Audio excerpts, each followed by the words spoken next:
Alone, by Craig Peterson.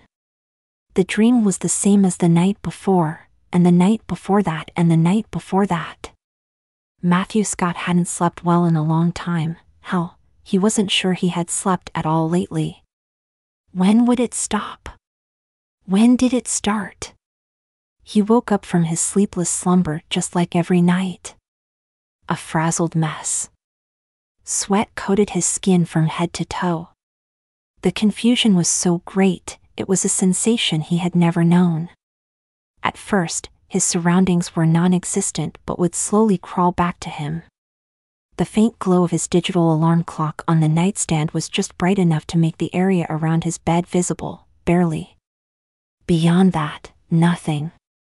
Without his glasses, he would have to squint to make out the digits on the clock. But there was no need for them. He knew what time it was without even looking at the time box. He knew the time because since the night vision started, he woke up, or was brought back from whatever world he was stuck in at exactly 3:39 a.m. He sat up and reached for the pad of paper and pen he kept next to the alarm clock. This was new for him. After having the dream for what must have been a couple of weeks, he became annoyed that he couldn't remember much of anything about it. After talking with his twin sister Michelle about this, she suggested placing the tablet close by and encouraged him to write down whatever came to mind as soon as possible. He and Michelle were very close, and he referred to her not only as his sister but his best friend. Matt thought that to be great advice. Michelle was studying to be a psychiatrist and had done some research on dreams. She told him that once a person was awake, the memory of any dream faded just as quickly as it was conceived. It couldn't hurt. With his mind racing, he frantically searched for a memory of his nightmare. He closed his eyes hoping that would help bring something to him. He was gripping the pen so tightly that he could feel it bend to the point of breaking. Suddenly, images raced through his mind. Pictures like a slideshow. They were there, but nothing made sense. He started to shake.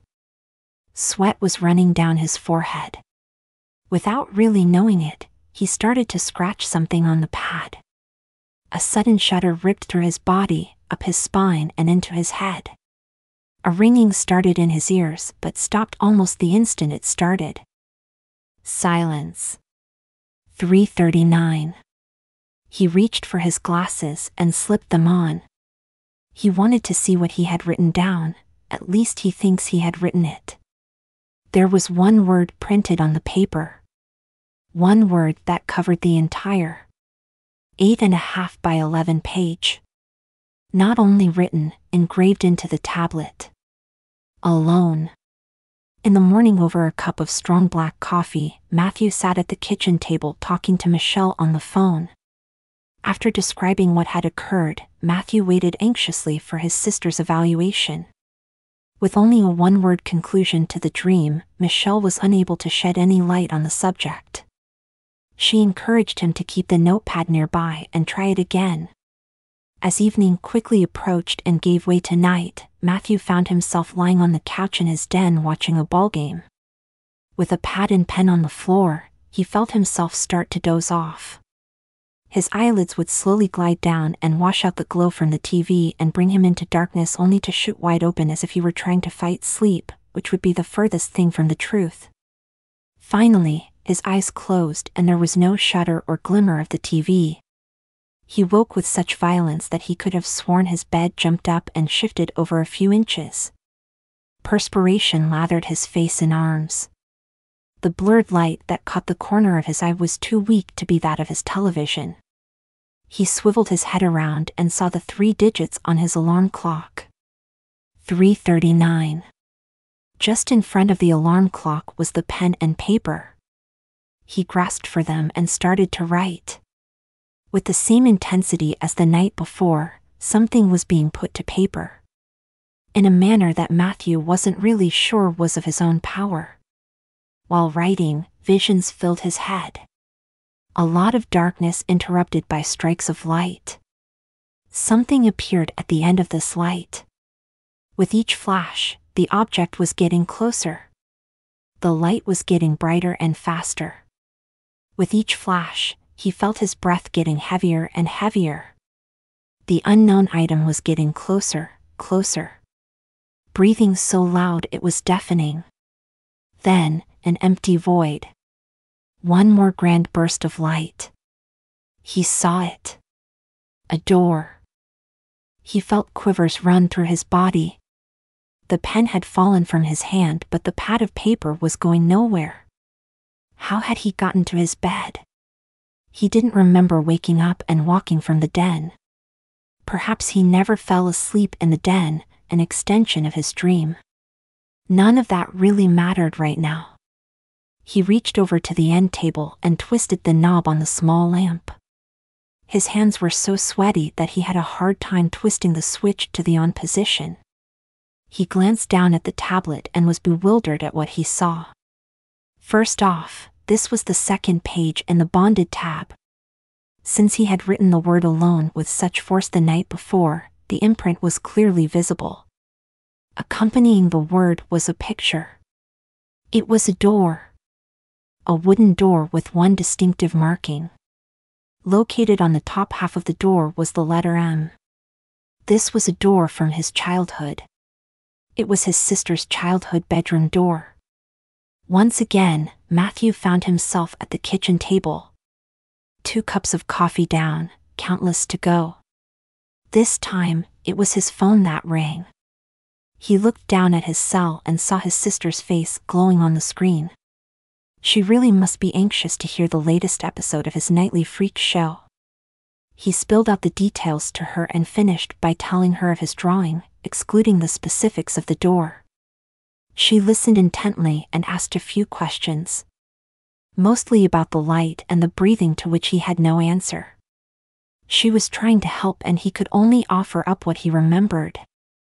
She paused for a second or two after he was done describing the events. Did the door look familiar?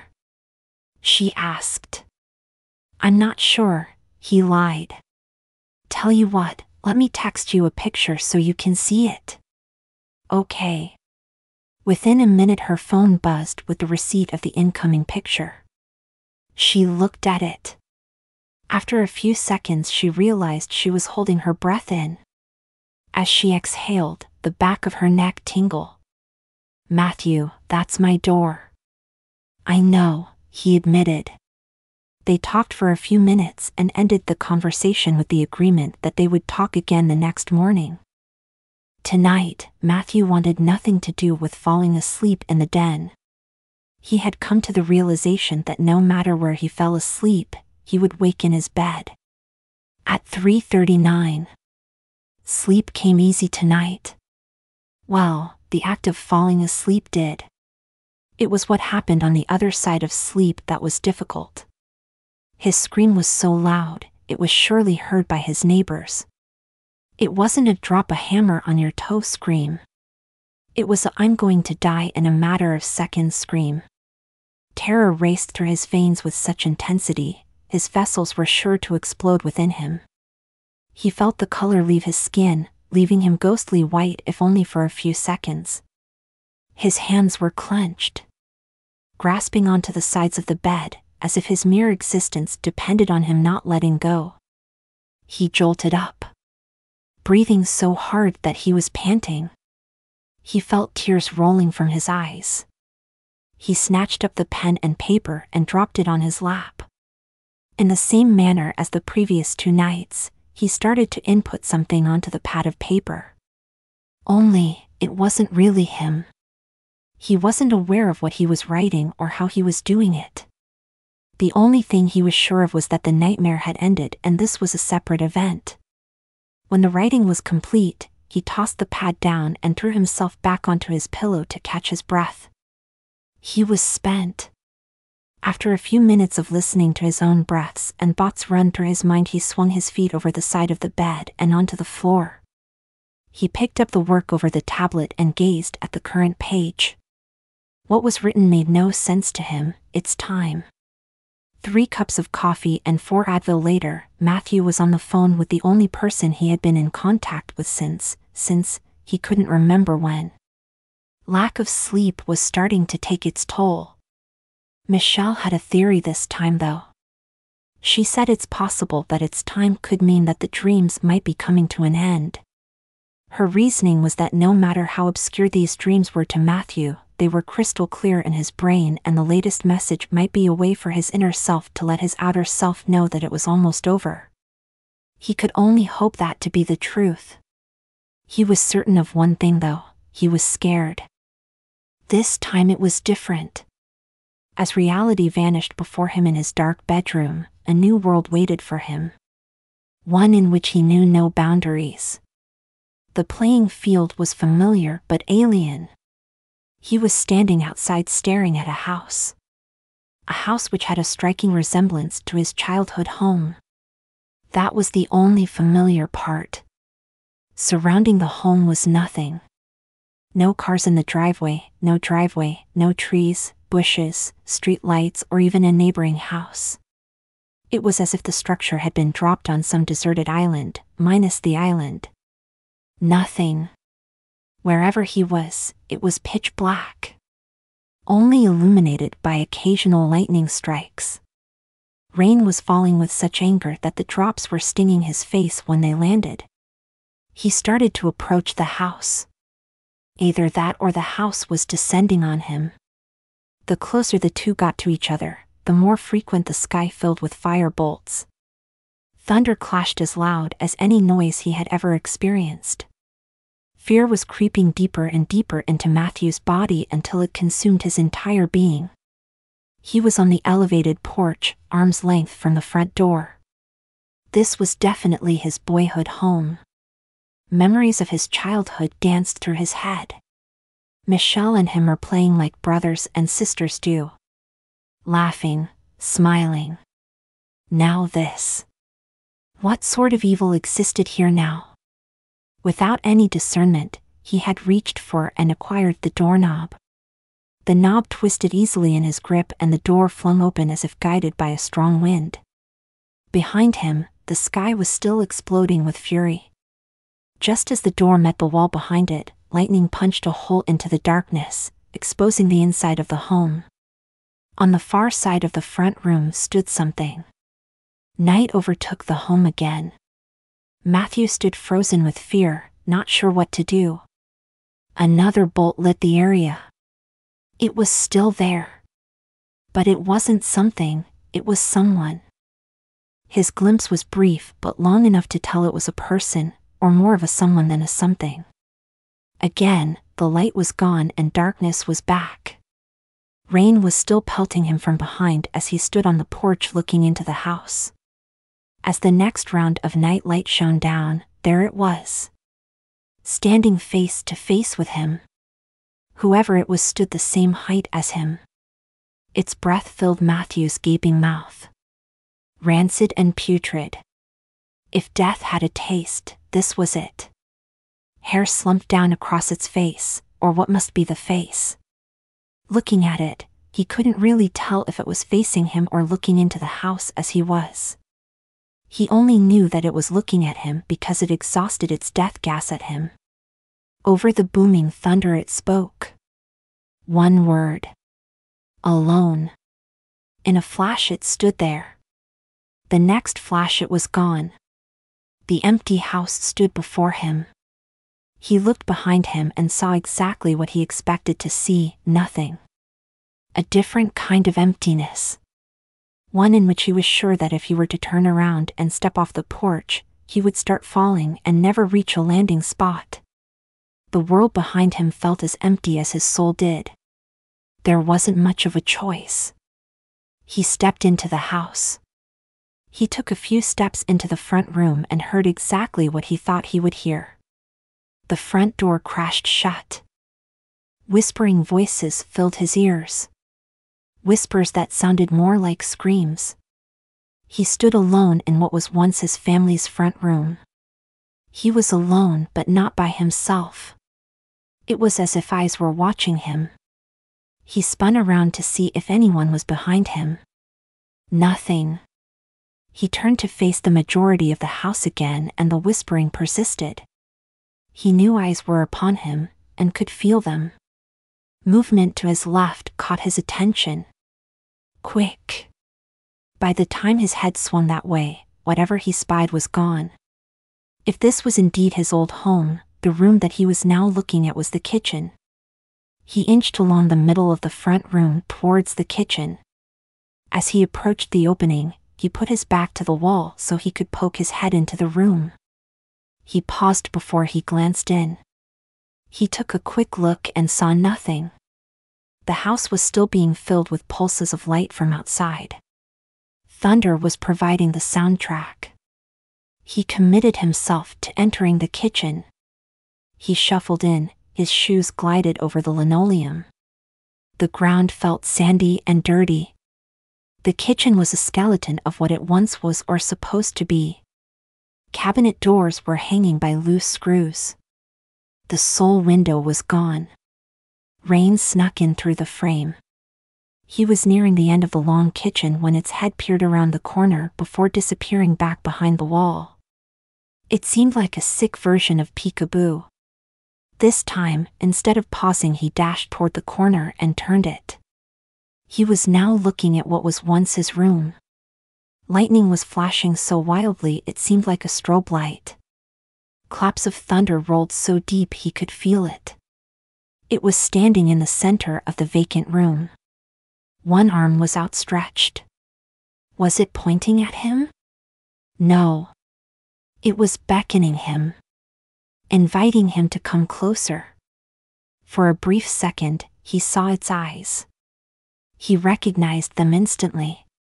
Michelle. The room blacked out, then relit, and she was gone. Without hesitation, he knew where he would see her next, behind the wooden door with an M on the top half. A cold sweat began to take over his body. He finished crossing the room that opened up to the hallway. The marked door down the hall was just as he drew it. There were minor details that existed that weren't in his drawing, but the picture in his head from when they were kids was an exact match. After only taking a few steps, he realized he was seeing firsthand what he had dreamt about 2 nights ago. He soon found himself face to face with what he knew would be his final destination. His heart pounded with such force, he thought it might actually jump up his throat and make a miraculous exit. With no effort by him, the M door exploded open, leaving Matthew breathless for a moment. As he caught his breath, 2 words escaped his lips. It's time. Both windows had been blown out in this room. Rain entered at will here. This room appeared to be in the same shape as the others, dank and in disrepair. A waterlogged dresser, a wall mirror, and a bed were the only remnants of what used to be a little girl's dream room. There she was, sitting on the bed, which occupied the center of the room. Her back was to him as she sat on the far side of the bed. He wasn't sure what to do next. She answered that with her own actions. She lifted her right hand and patted an empty area next to her on the bed. He wanted to call out to her, but the deafening thunder assured that his cry would be unheard. Reluctantly, he slowly moved into the room and around the corner of the bed. Never losing a visual of her, he eased down onto the mattress next to her. Time seemed to be inching along. She stared directly in front of her, not acknowledging his presence. Sweat dripped into his eyes. He blinked to clear his vision. A new scene welcomed his opening eyes. Michelle had turned to look at him. She had the most beautiful smile. The room behind her was full of colors. The walls were painted a light purple, Michelle's favorite color. Furniture was strategically placed and well decorated. Bows riddled Michelle's hair. She was 8 years old. After gazing at each other for what was probably only a few seconds that seemed like an eternity, he whispered, "What's happening?" He asked the question without really looking for or wanting an answer. Why was he back in her childhood, their childhood? Sunlight breaking in through the front bay window warmed his face. "Let's play," she responded. Her smile filled his soul that had been so empty. "I've been waiting for you to come back for so long, let's go." Play what, Michelle? I don't know what to do. Matthew burst out. Please help me understand, he said with tears streaming down his cheeks. He reached out to grab her by the arm. His motivation was to snatch her up and escape with her. Escape to where? Anywhere but here. His hand latched onto her wrist and squeezed it tight. She looked down in disbelief. As her eyes rose up again to meet with his, he saw that her smile was gone. Fear and desperation filled her expression. Lightning bounced off the sky and filled the room. Hell had returned.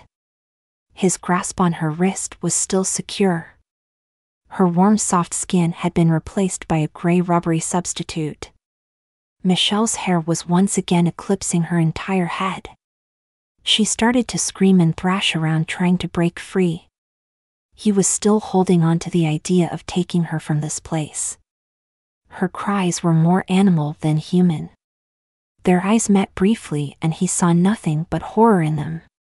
They wrestled violently throughout the room. He kept screaming at her, "Come with me." Over and over he could hear himself exclaim. More and more desperate with every effort. He could see that she was trying to respond, but it was inaudible. Rain was pouring into the room at an incredible rate. He was starting to lose his grip on what he thought to be her wrist. They danced around the room with lightning providing a spectacular light show. He kept calling out his plea. "Come with me." He could now hear her voice out in answer, but he couldn't make it out. They slammed into the wall near the empty bay window. She tried backing away. He held tight. She was now screaming at him while pulling away. His grip was fading. She inched closer to escaping. Letting go. She screamed her demands again. Her fingers were all he had left. She bellowed out her wish one more time. The moment was instantaneous. Just as what she was roaring out became clear to him, he lost his grip on her. She stumbled backwards towards the window and tumbled out. The powerful storm seemed to swallow her up. Matthew fell down as he lost his grip and landed on the floor next to the bed, hitting the back of his head on the mattress frame. His eyes fogged over with the blast and he could feel warm blood dripping down his neck. Matthew lay motionless on the wet floor waiting to die. What Michelle had been saying during the struggle replayed in his mind over and over again. As he was repeating it in his head, he started to whisper it aloud. "I want to be alone, I want to be alone." Darkness fell over and into Matthew Scott. The red light flashed at the nurse's station on what had been a slow day. Kathleen, head nurse at the Eastbrook Psychiatric Hospital, sat up in her chair to view the video monitors. She could see that there was a disturbance taking place in the cafeteria. Kathleen left her station and headed towards the dining area. Once there, she was greeted by several of the male nurses who already had the situation under control. Two of the nurses had a male patient pinned to the ground. He was trying to wiggle his way free, but to no avail. He quickly gave up trying. Kathleen recognized immediately who it was, Matthew Scott. Poor thing, she thought to herself. She had been employed here for nearly 30 years now, and he had been here for 25 of them. Lynette, a new nurse, approached Kathleen and nodded at Matthew as he was being injected with something obviously designed to subdue him. Lynette asked Kathleen what the patient's status was. "He's a lifer here. Poor guy, no friends or family." The nurses were getting Matthew to his feet. He was sent here more than 20 years ago after killing his twin sister. Matthew now stood facing Kathleen with his arms interlocked with the male nurses that were holding him down. Kathleen leaned over to finish talking to Lynette as to keep her voice down. He snapped one day and threw his sister out of her bedroom window. The effects of the injection were starting to take hold of Matthew. His eyes were getting heavy and he started to slouch a bit. He's generally very quiet, but occasionally he acts up like this. Who knows what's running through his head?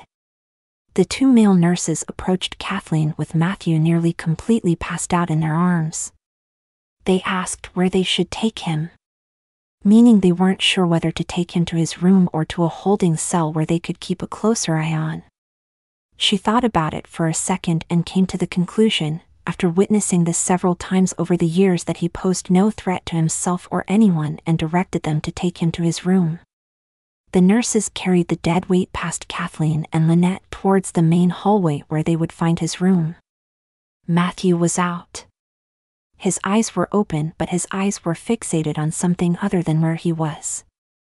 The nurses stopped and one turned back at Kathleen. "Which room is he in?" Kathleen glanced back at the nurses and responded, 339.